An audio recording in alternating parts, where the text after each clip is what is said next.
ದೇವರೇ ಕರ್ತನೆ, ತಂದೆ, ಮಗ, ಪರಿಶುದ್ಧಾತ್ಮನ ಹೆಸರಿನಲ್ಲಿ ನಾವು ಬೇಡ್ತಾ ಇದ್ದೀವಿ ಸ್ವಾಮಿ. ಈ ಒಂದು ಕರ್ತನೆ, ನಿನ್ನನ್ನು ಪ್ರೀತಿಸುವರು ಸಾವಿರ ತಲುವರೆಗೂ ನಾನು ನನ್ನ ಧೈರ್ಯತೆ ಅಂತ ಹೇಳಿದೆಯ ಸ್ವಾಮಿ. ನಿನ್ನನ್ನು ದ್ವೇಷಿಸುವರು 3-4 ತಲೆಮಾರು ಶಾಪ ಎಂಬುದಾಗಿ ಹೇಳಿದೆಯ ಸ್ವಾಮಿ. ಆದರೆ ನಿನ್ನ ಹೆಸರಿನಲ್ಲಿ ನಮ್ಮ ರಕ್ಷಕನಾದ ದೇವರು ಒಬ್ಬನೇ ಅಂತ ಹೇಳಿ ನಿನ್ನ ಸಮೂಹದಲ್ಲಿ ಸ್ವಾಮಿ ದೇವರೇ ಒಪ್ಪಿ ಕರ್ತನೆ ವಿಧೇಯರಾಗಿ ಸ್ವಾಮಿ, ಸಭಾ ಹಿರಿಯರಿಗೂ ಹಾಗೂ ಕರ್ತನೆ ಸಭಾ ಮುಖ್ಯಸ್ಥನಾಗಿರುವಂತ ದೇವರೇ ನಿನಗೆ ವಿಧೇಯನಾಗಿ ಸ್ವಾಮಿ ತಲೆಬಾಗಿರುವಂತ ಇವ್ರನ್ನ ಆಶೀರ್ವದಿಸು, ಸಹಾಯ ವೈರಿಕಾರಿಗಳನ್ನು ತೊಲಗಿಸು.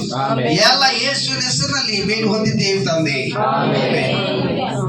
ದೇವರಿಗೆ ಮಹಿಮೆ ಆಗಲಿ. ಈಗ ರಾಧಿಕೆ ಅವರ ತಂದೆ ತಾಯಿಗಳು ಆ ಮಗುವನ್ನು ಕೈ ಹಿಡಿದ ಶ್ರೀಕಾಂತ್ ಕೈಗೆ ಒಪ್ಪಿಸ್ಕೊಡ್ತಾರೆ. ಕೈ ಹಿಡಿದು ಇನ್ನು ಮೇಲೆ ಚೆನ್ನಾಗಿ ಅರ್ಥ ಮಾಡ್ಕೋ ಶ್ರೀಕಾಂತ್.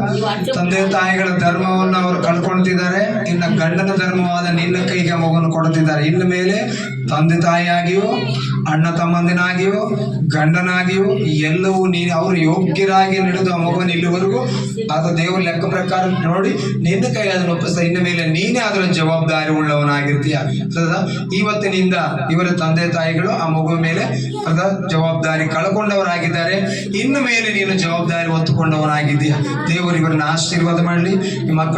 ಇವರ ಮಕ್ಕಳು ಕೂಡ ಇದೇ ರೀತಿಯಾಗಿ ಶುಭ ವಿವಾಹಗಳನ್ನು ನಡೆಯಲಿ. ಯಾಕಂದ್ರೆ ಆ ಮಗುಗೆ ತಂದೆ ತಾಯಿಯ ಮೇಲೆ ನೀನೇ, ಅಣ್ಣ ತಮ್ಮಂದ್ರು ನೀನೇ, ಗಂಡನು ನೀನೆ, ಅರ್ಥ ಎಲ್ಲವೂ ನೀನೆ ಎಂಬುದನ್ನು ನಿನ್ನ ಕೈಗೆ ಅವರ ಮಗುವನ್ನು ಒಪ್ಪಿಸ್ಕೊಳ್ತಿರಕ್ಕೆ ಪ್ರಾರ್ಥನೆ ಮಾಡೋಣ.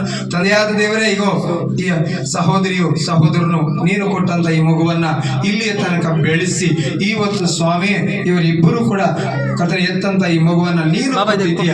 ಇದನ್ನ ಶ್ರೀಕಾಂತ್ ಕೈಗೆ ಗಂಡನ ಧರ್ಮಕ್ಕೆ ಒಪ್ಪಿಸ್ತಾ ಇದೀವಿ. ಇಲ್ಲಿಂದ ಆಚೆಗೆ ಧರ್ಮದ ಪ್ರಕಾರ ಅವನು ನಡೀಬೇಕು ಅಂತೇಳಿ ನಿನ್ನ ಸಮ್ಮುಖದಲ್ಲಿ ಒಪ್ಪಿಸ್ತಾ ಇದೀವಿ ಕರ್ತನೆ. ಅಷ್ಟೇ ಅಲ್ಲದೆ ಸ್ವಾಮಿ, ಇನ್ನು ಮೇಲೆ ಯಾವುದೇ ಕಾರಣಕ್ಕೂ ಯಾವುದೇ ಜವಾಬ್ದಾರಿಗಳು ಇರುವುದಿಲ್ಲ.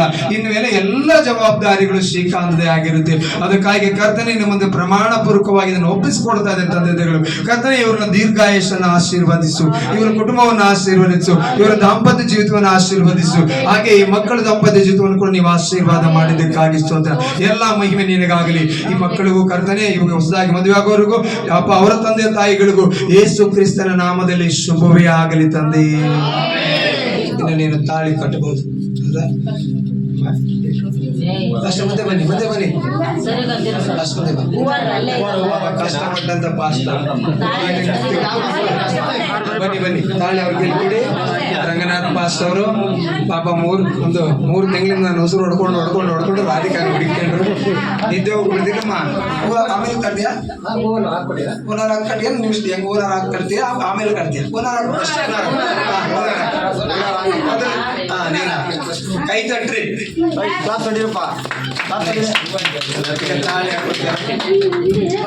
ಈ ಮಕ್ಕಳಿಬ್ಬರನ್ನು ಕೂಡ ಆಶೀರ್ವಾದ ಮಾಡಿ ಈ ಸಭೆಗೆ ಅವರು ಶ್ರೀಕಾಂತ್ ಅವರೇ, ಈ ಸಭೆಗೆ ಇಲ್ಲಿ ನೋಡು ಶ್ರೀಕಾಂತ್, ಈ ಸಭೆಗೆ ನೀವು ಗಂಡ ಹೆಂಡತಿರಾಗಿ ಸಾಕ್ಷಿಯಾಗಿ ನಿಂತ್ಕೊಳ್ಬೇಕು. ಅರ್ಥಾಗ್ತದಾ? ಅನೇಕರು ನಿಮ್ಮನ್ನು ನೋಡಿದ್ರೆ ಗನ ಅಯ್ಯೋ ಪರವಾಗಿಲ್ಲ ದೇವಡಿಚ್ಚಿಂದ ಸಂಬಂಧ ಶಾನಾ ಬಾಗುಂದಪ್ಪ ಅಂತ ಎಲ್ಲಿ ಕೆಟ್ಟೋಯ್ತು ಅದೇ ಊರಲ್ಲೇ ದೇವರ ಘನತೆ ಆಗಬೇಕು. ಹಾಗೆ ನೀವಿಬ್ಬರು ನಡ್ಕೊಳ್ಬೇಕು. ಅದನ್ನ ನಾನು ನಂಬುತ್ತೀನಿ, ನೀವು ನಡ್ಕೊಳ್ತೀರ ಅಂತ.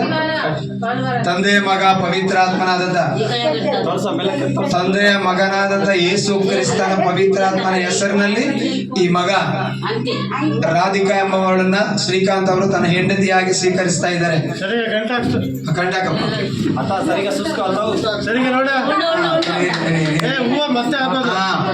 ಕೊಡಿ